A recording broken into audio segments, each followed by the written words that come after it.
এইচআরএইচডি থেকে দ্বিতীয় মেসেজ আসলে বাকি কাজটা কিভাবে করব। গতকালকে আমাদের এক ভাই উনি নিজের এক্সিটটা নিজে লাগিয়ে আনছে। উনি কিভাবে লাগাইছে সহজে আপনাদেরকে এইটাই বলে দিব, যেন আপনার কাজটা আপনারা করতে পারেন। কিভাবে আবেদন করবেন বিস্তারিত আমি আপনাদেরকে সহজে বলে দিব। যারা সমস্যা আছেন ভিডিও দেখেন, মেসেজগুলো মিলিয়ে নেবেন, ভিডিও সম্পূর্ণ দেখবেন। অনেকে ভিডিও দেখেন না, একটু দেখে চলে যান, এই কারণে সম্পূর্ণ তথ্যটা পান না। আমি যে স্ক্রিনে মেসেজগুলো দিব, আপনারা যদি সেম মেসেজ আসে তখন আমি যেভাবে বলি কাজগুলো ওইভাবে করবেন। তো এক্সিটের আবেদনের নিয়মটা সবাই জানেন, এমবাসি থেকে সত্যায়িত পেপার এনে অনলাইন করা। এখানে অনেকে ভুল করে, বিভিন্ন এজেন্সির মাধ্যমে গিয়ে কাগজ নিয়ে আবেদন করেন, আসলে তখন হবে না। এখন শর্ত হচ্ছে এমবাসি সত্যায়িত পেপার লাগবে। এমবাসিতে গেলে আপনার ফিঙ্গার নিবে, এমবাসির সাইন সিগনেচার দিয়ে 4টা পেপার আপনাকে দিবে সত্যায়িত করে, তারাই বলে দিবে আপনি অনলাইন করেন। তো কোনো কম্পিউটার দোকানে বা নিজে যদি পারেন আপনি এগুলা অনলাইনে আবেদন করবেন এইচআরএইচডিতে। আবেদন করার সময় এইচআরএইচডিতে যে অ্যাকাউন্টটা খুলবে আপনার নামে, অবশ্যই আপনি ওই অ্যাকাউন্টের অ্যাক্সেসটা নিজের কাছে রাখবেন। মোবাইলে অ্যাপস নামাবেন, অ্যাপস নামাই যে আবেদন করবে তাকে বলবেন যে ভাই আমার মোবাইলে একটু লগ ইন করে দেন।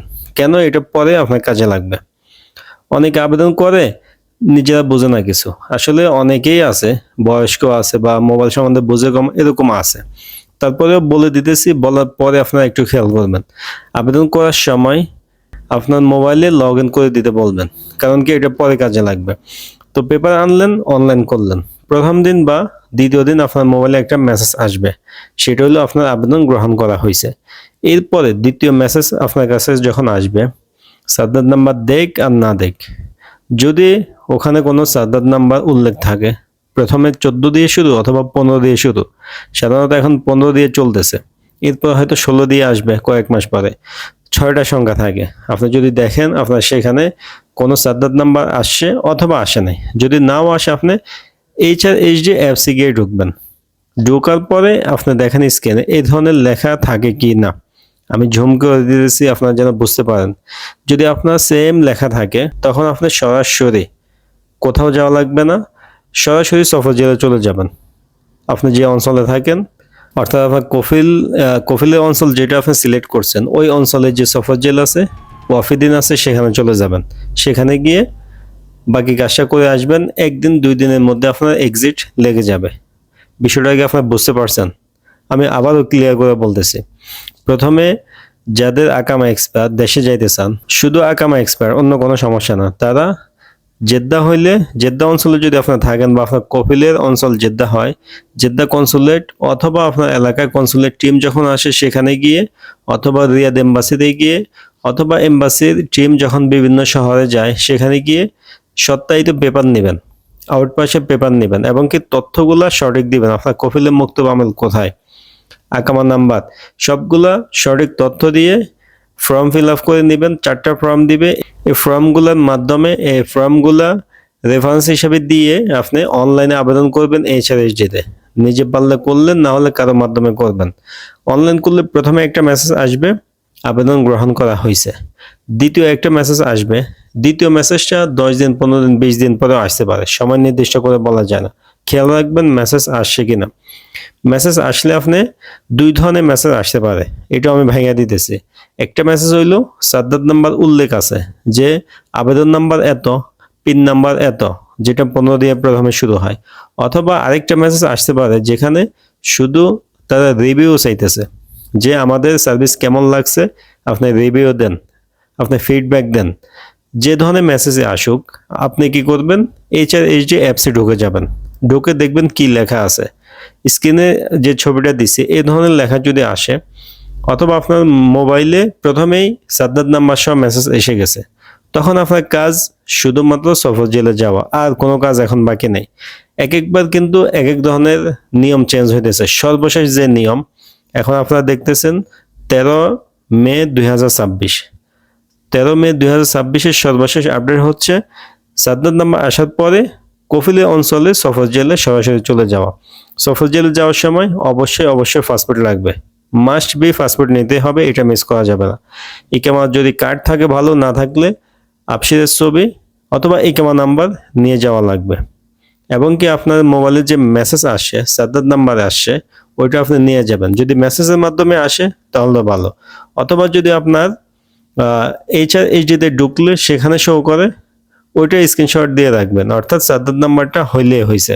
সাদ্দাত নাম্বার, ইকামা নাম্বার, পাসপোর্ট, এই তিনটে জিনিস নিয়ে সফর জেলে চলে যাবেন। সফর জেলে কি করবে? সফর জেলে কিছু করা লাগবে না, এই কাগজপত্র নিয়ে যাবেন, সিরিয়াল মতো দাঁড়াবেন, ওনারা যা বলে কাজগুলো কমপ্লিট করে আসবেন। ওই দিন বা পরের দিন আপনার এক্সিট লেগে যাবে। বিষয়টা আশা করি আপনারা বুঝতে পারছেন। বর্তমানে লেটেস্ট সর্বশেষ আপডেট হচ্ছে এটা। এখন এইচআরএইচডিতে কেউ ইকামা এক্সপায়ারের জন্য আবেদন করলে এভাবে এক্সিট দিতেছে খুবই সহজে। আগের মতো এম্বাসি যাওয়া, মুক্ত আমলে যাওয়া কোনো ঝামেলাই নেই। আপনারা কি বুঝতে পারছেন? যদি না বুঝেন কমেন্ট করবেন, কমেন্ট করলে আমি আরও সহজে বোঝানোর চেষ্টা করব। এই যে আমি আপনার তথ্যটা দিলাম, এটা আমি মন গড়া বলে নেই। এক্সিট লাগানোর পরে, হাতে পাওয়ার পরে, এক্সিটের মেসেজ আসার পরে সম্পূর্ণ প্রক্রিয়াটা আপনাকে বলে দিছে। এই সিস্টেমে এক্সিটটা লাগানো হয়েছে, আপনিও সেম ভাবে লাগাইতে পারবেন। তবে এক্সিট লাগাইতে গেলে অনেকে আমরা ভুল করি, কফিলের মুক্ত মামল কোথায় সঠিকভাবে দেই না, এবং কি আমার ওয়ার্ক পারমিট কি এক্সপায়ার আছে নাকি ভ্যালিড আছে এটা আমরা দেখি না। কিউআর থেকে আপনি চেক করে নেবেন আবেদন করার আগে আপনার ওয়ার্ক পারমিট এক্সপায়ার দেখায় কিনা। কিভাবে চেক করবেন এটা নিয়ে ভিডিও আছে, কয়েকটা ভিডিও আগে আছে, ওখান থেকে দেখে আপনারা চেক করে নেবেন আপনার আকামা এক্সপায়ার, ওয়ার্ক পারমিট এক্সপায়ার। তাহলে আপনি নিশ্চিন্তে আবেদন করেন, 1 মাসের কম সময়ের মধ্যে আপনি এক্সিট নিয়ে টিকিট কেটে বৈধ লোকের মতো দেশে চলে যেতে পারবেন, গিয়ে আবার আসতেও পারবেন। আশা করি বিষয়টা একদম ক্লিয়ারভাবে বুঝতে পারছেন। কারো কোনো প্রশ্ন থাকলে কমেন্ট করবেন, আর মেসেজগুলো মিলাই নেবেন। স্ক্রিনে যেভাবে দিছি আপনার সেম মেসেজ আসে কিনা আপনি মিলাই নেবেন। সেম না আসলেও কি লেখা আসে গুগল ট্রান্সলেট করে আপনারা দেখবেন, মিলাই নেবেন। আবেদন করলে প্রথম দিন বা দ্বিতীয় দিন একটা মেসেজ আসে, এবং কি 10-15-20 দিন পরে আরও একটা মেসেজ আসে। অর্থাৎ প্রথম আবেদন গ্রহণ করা হয়েছে এই মেসেজের যে কয়দিন পরেই দ্বিতীয় মেসেজ আসুক, তখনই আপনাকে চেক করতে হবে। যদি SMS এ সাদ্দাত নাম্বার থাকে কিছুই চেক করতে হবে না, সোজা সফর জেলে। সাথে কি কি ডকুমেন্ট নেবেন? পাসপোর্ট, ইকামা নাম্বার, এবং কি এই মেসেজটা। যদি কোনো সাদ্দাত নাম্বার মেসেজে না আসে, শুধু ফিডব্যাক দিতে বলে, তাহলে আপনি এইচআরএইচডিতে ঢুকে যাবেন, সেখানে কি লেখা আসে ওইটা আপনি দেখে নেবেন। যদি ওখানে কোনো সাদ্দাত নাম্বার উল্লেখ থাকে ওইটা নিয়ে সাথে সাথে চলে যাবেন। আর যদি বলে যে আপনি অপেক্ষা করেন 10 দিনের ভিতরে মেসেজ দিব, তাহলে আপনি 10 দিন অপেক্ষা করবেন, ওই SMS নিয়ে আপনি সফর জেলে চলে যাবেন।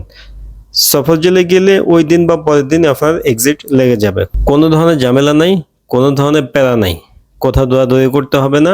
দুইটা কাজে, একবার এম্বাসিতে, একবার সফর জেলে। এরপরে টিকিট কেটে দেশে চলে যাব। ভিডিওটা বেশি বেশি শেয়ার করবেন। আপডেট নিউজগুলো সবার কাছে পৌঁছানো দরকার আছে। আমাদের চ্যানেলেও অনেক ভিডিও আছে যেগুলো অনেক পুরাতন, 2025 সালে, 24 সালের নিয়ম বা 26-এর শুরুতে। এখন যে আপডেট নিউজটা এটা সবার জানা দরকার, যার কারণে ভিডিওটা যে যেখান থেকে দেখেন শেয়ার করবেন। ভিডিও ভালো লাগলে লাইক দিয়ে দিবেন। এই ধরনের ভিডিও আরও পাওয়ার জন্য চ্যানেলে সাবস্ক্রাইব করে রাখবেন। দেখা হবে নতুন ভিডিওতে। আজকে এই পর্যন্ত, আল্লাহ হাফেজ।